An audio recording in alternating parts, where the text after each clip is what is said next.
উট থেকে কোনো কিছু পাওয়ার জন্য অনেক লম্বা সময় অপেক্ষা করা লাগে, সেটা পুরুষ উটই হোক আর বকনা উটই হোক। একটা পুরুষ উট পাল দেখানোর জন্য উপযুক্ত বয়স হচ্ছে তার 6 বছর। 6 বছর পরে যায় পাল দেখালে 100-এ 100 হয়। আর যদি 6 বছর আগে পাল দেখালে 50টায়ও একটা হইতে পারে, 100-এও একটা হইতে পারে, আবার 10টায়ও 5টা হয়ে যেতে পারে। কিন্তু 6 বছর পরে 100-এ 100, এটা কোনো মিস নাই। তাই একটা পুরুষ উটের পাল দেখানোর উপযুক্ত বয়স হয় 6 বছর। আবার অপরদিকে একটা বকনা বাচ্চা, সেটা 4 বছর আগে তো পাল দেখানোই যায় না। 4 বছর আগে পাল দেখালে ওটা ওরকম বড় হইব না, ওই ছোট্ট থাকবো, নষ্ট হয়ে যাব।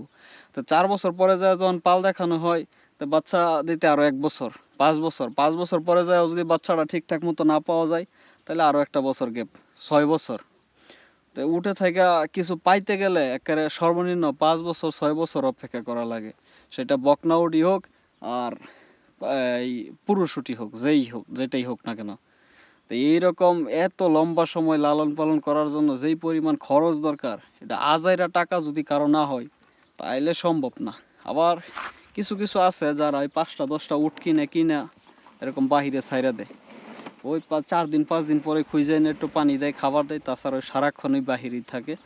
যদি আলহামদুলিল্লাহ বাহিরে বৃষ্টিপাত হয়, ঘাস ঘুষ হয়, তাহলে খাবার খেয়ে পেট ভরে। কিন্তু যদি ওই রকম না হয়, তাহলে ওই এরকম সোজা হয়ে দাঁড়ায় থাকে, একদম কাঠির মতো হয়ে যায়।